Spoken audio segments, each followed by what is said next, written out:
Are you ready for a great adventure? Today on The World is Yours. Did you know there's a place where we can ski just an hour drive from the beach? We're going to the Sierra Nevada mountains to start our journey in Granada, Spain. In the nearby Mediterranean Sea, we'll find some of the oldest water wells in the world. The island of Cyprus has artifacts dating back thousands of years. And from this island in the Middle East to an island in the southern United States, our trip takes us by seaplane over the crystal blue waters of Key West, Florida. Are you ready to swim with some dolphins?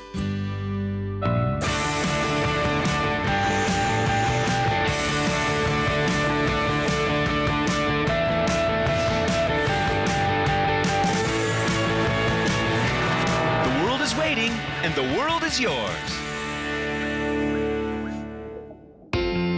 Residing at the bottom of the Sierra Nevada mountains is the Spanish city of Granada, located in the community of Andalusia, Spain, where four rivers converge: the Darro, the Genil, the Monachil, and the Beiro. Granada is about 2,421 feet above sea level, and yet, even a city this high above the coast is only a short drive from the Mediterranean coast. Though the majority of residents in Granada hold Spanish citizenship, there's a large number of people who have come over from South America. Home to some notable landmarks, like the Cathedral of Granada, the Royal Chapel of Granada, and the Charter House of Granada. But none contains more of the history and wealth of the city than the Alhambra. The Alhambra is a palace complex as well as a large fortress, meaning the red one, based on the red clay used in its construction. Built in the 9th century on the remains of past Roman forts, the fortress was converted into the royal palace in 1333 by Yusuf I of Granada. And in the year 1492, it became the royal court of Ferdinand and Isabella. The Alhambra itself is set up in a three-structure layout, like many medieval Christian strongholds: a castle, a palace, and a residential annex, with an alcazaba, the Arabic word for these fortress walls, around them all. There are also some features that are unique to the complex. The Serrallo, built during the reign of Yusuf I, houses the Patio de los Arrayanes, the Court of Myrtles, also known as the Patio de la Alberca, the Court of the Blessing, the Patio de los Leones, the Court of Lions, and the Palacio de Generalife, the Architect's Garden. The Generalife is the oldest surviving Moorish gardens.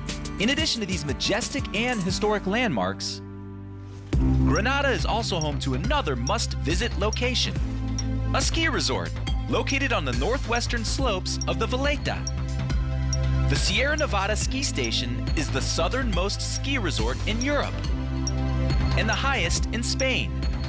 The high elevation resort allows for skiing from November through May, which can make for some sunny ski trips.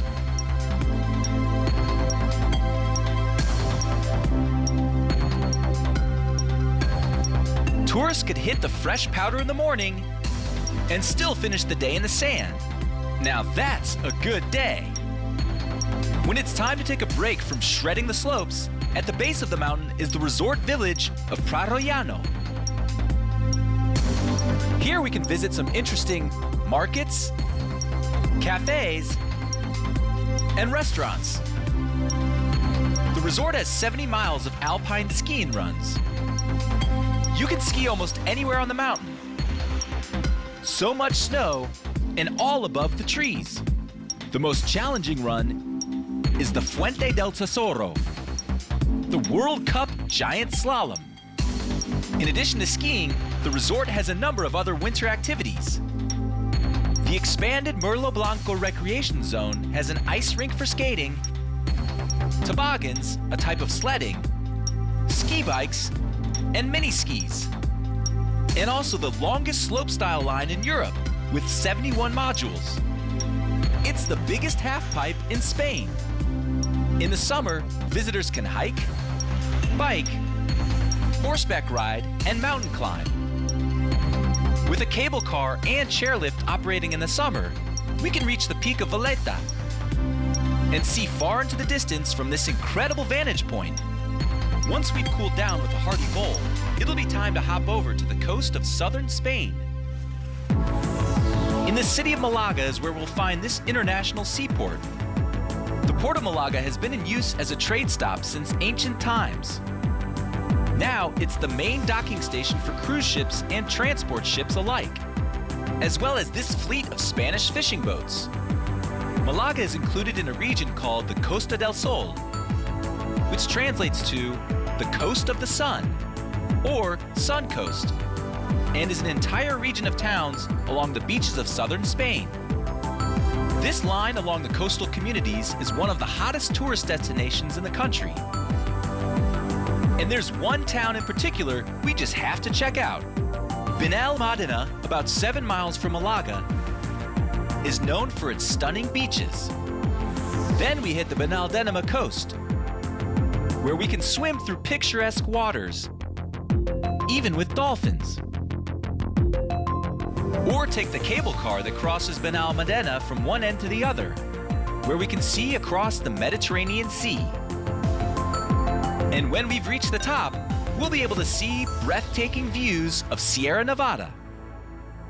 The cable car will take us back down so we can head to our next destination, the island of Cyprus. But first, let's test your world knowledge. Kyrokatia is an archaeological site in Cyprus. It has remains dating back how many years? A. 500. B. 1,000. C. 10,000. D. 1 million. The answer coming up when we return to The World is Yours.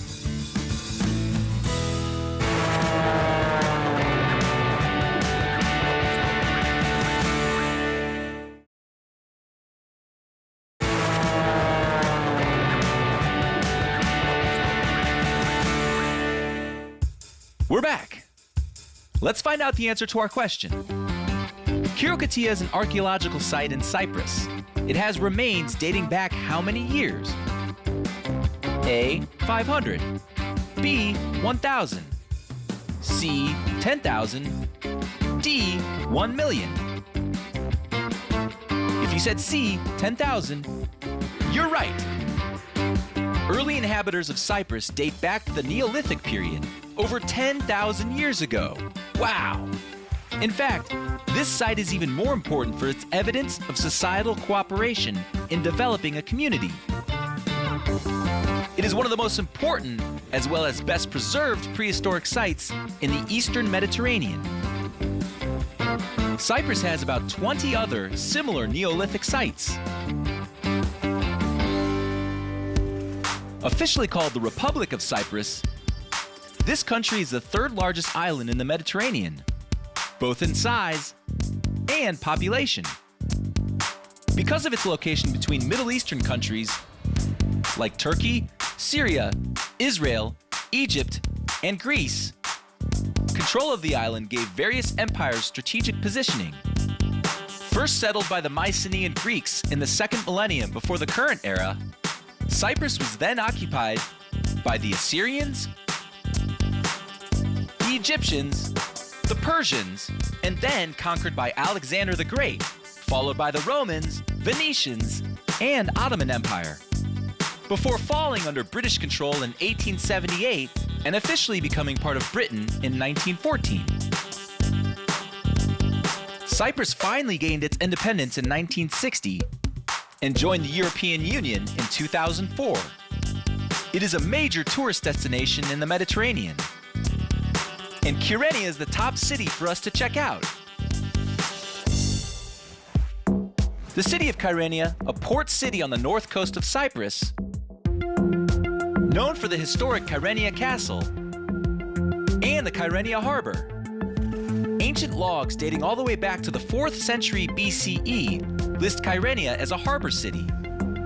That's some serious history. It's widely believed that this city was founded by the Achaeans after the Trojan War. As the city grew, the Romans built the Kyrenia Castle in the 1st century.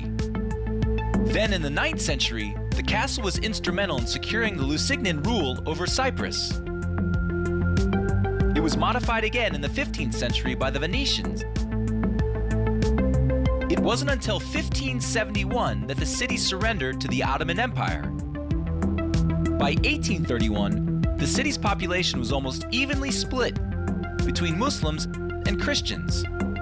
When the British began to rule, the Turkish people left the city, and it was populated primarily by the Greek inhabitants. Until the Turkish invasion in 1974.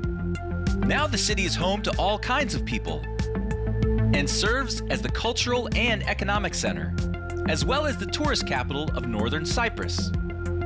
From this urban mainstay, we travel to the northwest coast of Cyprus, to the Akamas Peninsula.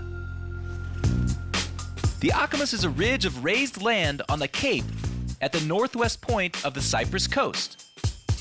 The peninsula is named Akamas after a son of Theseus, a hero of the Trojan War.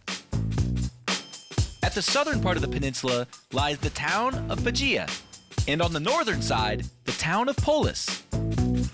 The mountains along the peninsula make it so no roads can run through the main body of the landmass.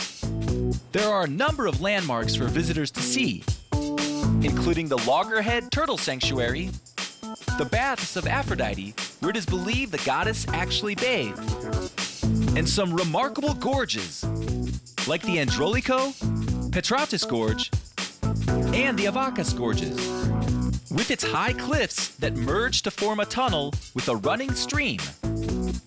There's also plenty of hiking trails for us to trek. But we can't leave the island without having some of the local food. Haloumi, or hilim in Turkish, is a Cypriot cheese. Semi-hard, unripened, and brined, this cheese is made from a mix of both goat's and sheep's milk. Because of its high temperature melting point, the cheese is great for frying or grilling. It is popular in Cyprus as well as Greece and Turkey. Haloumi originated in Cyprus around the year 400. It was eaten throughout the Middle East, and people in Cyprus would eat it as a primary source of protein. Often, villages would band together to make large batches of the cheese. Each village had variations on their recipes. And Haloumi making became such a source of pride that Cypriot families' names began to reflect it, like Haloumas, Halouma, and Haloumakis, becoming common last names by the 19th century. Another popular food found in Cyprus is souvlaki, chunks of meat and vegetables grilled on a skewer, much like that of the Middle Eastern kebab. And it is named for just that, the skewer. The word souvlaki comes from the Greek word souvla, meaning skewer. Stone sets of supports for skewers have even been discovered dating well back to the 17th century BCE. That's around 4,000 years ago. Pretty amazing. The use of spits to roast meat is even mentioned in Homer's Iliad, as well as works from classical Greek figures like Aristophanes and Aristotle. If those guys were eating souvlaki, then you know it's got to be good.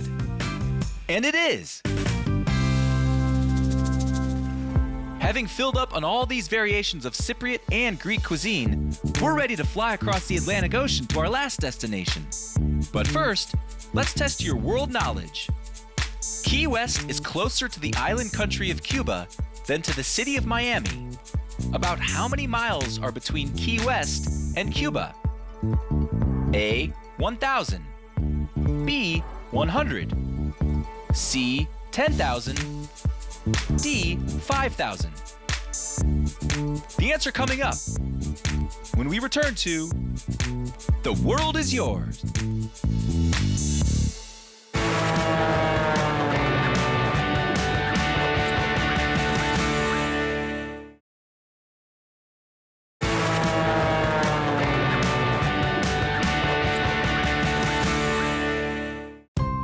We're back. Let's find out the answer to our question. Key West is closer to the island country of Cuba than to the city of Miami. About how many miles are between Key West and Cuba? A. 1,000. B. 100. C. 10,000. D. 5,000. If you said B. 100, you're right. Cuba is 90 miles away from Key West, while the city of Miami is 150 miles away from Key West. Key West, an island in the state of Florida, also includes other sunny destinations like Sunset Key, Fleming Key, and Sigsbee Park, originally Dredger's Key, all within its city limits. Key West is the southernmost city in the contiguous United States, meaning that of the mainland 48 connected states, not including Alaska and Hawaii. Key West is also the end of the line for U.S. Route 1, about 150 miles south of Miami, Florida, and 105 miles north of Havana, Cuba. Key West is a major port for passenger cruise ships, as well as a training ground for naval aviation. Among the islands in the Florida Keys, the Dry Tortugas is the collection of small islands at the very end, in the Gulf of Mexico, just 67 miles west of Key West. These islands were originally discovered on a Spanish expedition in 1513, led by the explorer Juan Ponce de Leon.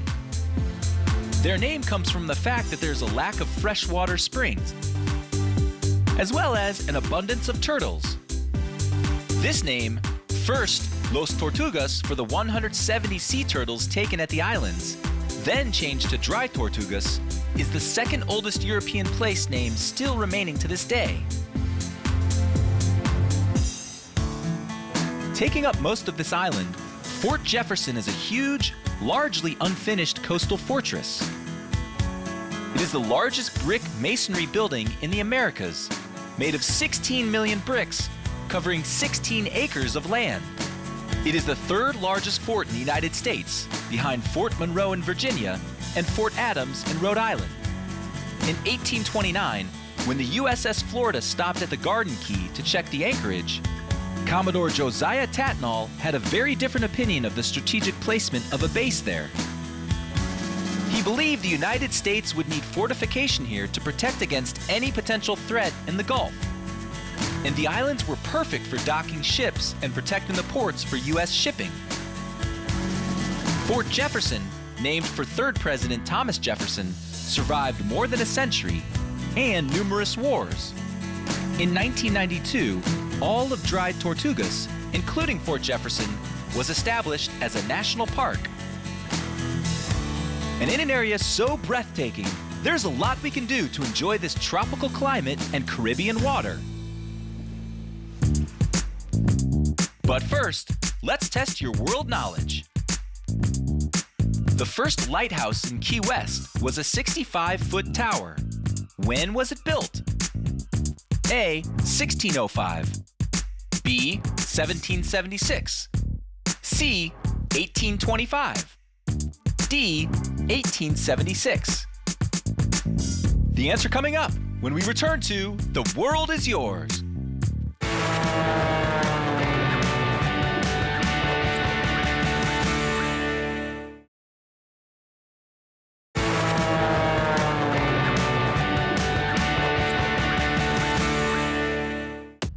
We're back. Let's find out the answer to our question. The first lighthouse in Key West was a 65-foot tower. When was it built? A. 1605. B. 1776. C. 1825. D. 1876. If you guess C. 1825, you're right. The Key West Lighthouse was first built in 1825. Michael Maberty was the first keeper until his death in 1832. His widow Barbara carried on caring for the lighthouse for 32 years. The Gulf in Florida is home to a number of sea creatures, but none more majestic than the dolphins that swim through these clear blue waters. The Atlantic bottlenose dolphin roams free off the coast of Key West. And there are different ways we can experience the magic of swimming alongside them. The best way, of course, is to take a boat cruise from the island, where they live in the wild. We can watch as they jump through the air, then grab a snorkel and dive in as they move around us. We can even reach out and touch one. These animals are incredibly smart and graceful, and it's important that we respect them and their home. After all, they've been so kind to invite us. Swimming with the dolphins is just one of many amazing experiences we can have in the Florida Ocean. Snorkeling, scuba diving, gliding over the islands in a seaplane, and skimming across the surface. The perfect end to our incredible adventure. We skied the slopes of the Sierra Nevada mountain range in Granada, Spain. Barbecued meats on souvlaki skewers before hitting the hiking trails at the Akamas Peninsula. Anchored our ship at the Key West port before spending the day hopping the beautiful dry Tortugas Islands. Not to mention all the sea turtles. Thanks for joining us on our trip around the world. There are many more adventures to come. Until next time, the world is waiting and the world is yours.